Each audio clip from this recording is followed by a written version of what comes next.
রান্না করার জন্য শাশুড়ির দেয়া মাত্র 2টি হাঁস এখন রূপ নিয়েছে বিশাল একটি হাঁসের খামারে। আমার শ্বশুর বাড়ি থেকে 2টা হাঁস দেয় জবাই করে খাওয়ার জন্য।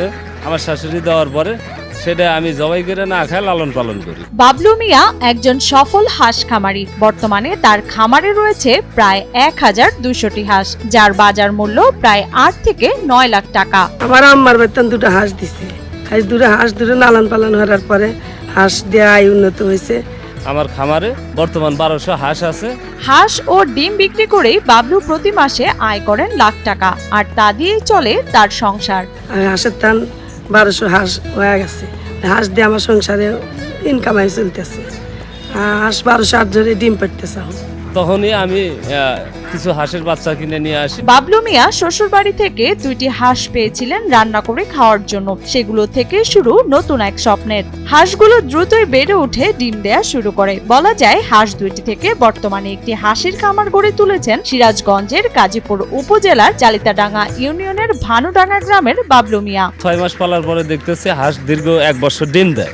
তখন আমি ডিম বিক্রি করি আর মনে মনে ভাবি কিভাবে একটা হাঁসের খামার করা যায়। এ তো একটা লাভজনক ব্যবসা, এটা আমার কাছে মনে হলো। সেই থেকে আমার মাথায় একটা চিন্তাধারা আসলো যে আমি কিভাবে একটা হাঁসের খামার গড়ে তুলতে পারি। বর্তমানে তার খামারে খাকি ক্যাম্বেল জাতের প্রায় 1000 হাঁস রয়েছে, আর এসব হাঁস পরিচর্যার জন্য কর্মচারীও রেখেছেন তিনি। আসলে খাকি ক্যাম্বেল হাঁস দীর্ঘদিন ডিম দেয়। 2জন শ্রমিক কাজ করে, তারাও এখানে কাজ করে পরিবার পরিজন নিয়ে সুখে শান্তিতেই আছে। এই হাঁসের থেকে আমার যে বেতন দেয় আমার মালিক, আমার খুব সংসার ভালোভাবে চলে। 7 জন মানুষ আমার খানে হলো। আগে আমি খুব কষ্টে চলছি, আর এই হাঁসের খামার দেওয়ার পরের থেকে খুব ভালো হয়েছে আমার। আমি জানি যতদিন বেঁচে থাকি যদি হাঁস পালে আমি এখানেই কাজ করি। হিরন আরও মিনারেল ওয়াটার মাত্র 50 পয়সায় প্রতি লিটার। এদিকে বাবলুকে সফল উদ্যোক্তা হওয়ার জন্য নানা প্রয়োজনীয় পরামর্শ দেওয়ার পাশাপাশি যে কোনো সহায়তা দিতে প্রস্তুত বলে জানান উপজেলা প্রাণী সম্পদ কর্মকর্তা দিদারুল আহসান।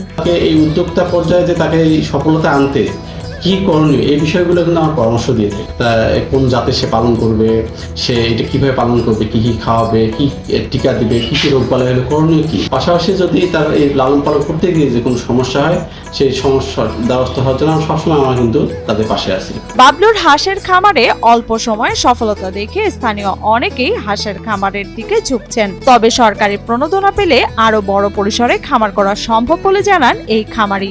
লালন পালন করে বড় হয়েছে বা এখন ডিম দেওয়ার সময় কিছু কিছু বাচ্চা ডিমও দিতেছে। তা আমরা এগুলো দেখে আমাদের এলাকার মানুষ সবাই ছোট বড় সবাই উদ্যোগ নিয়েছে। সেই সামনে আমরা এই ফার্ম দেওয়ার চেষ্টা বা উদ্যোগ নিচ্ছি বা করবো। আমি নিজেও এই ফার্ম আমি করবো। সরকারি কোনো সহায়তা আসে এবং সরকার যেন সহযোগিতা করে আমাকে, তাহলে হয়তো খামারটা আমি আরো পরিসরে করতে পারবো এবং আরো কিছু শ্রমিক এখানে নিয়োগ দিতে পারবো।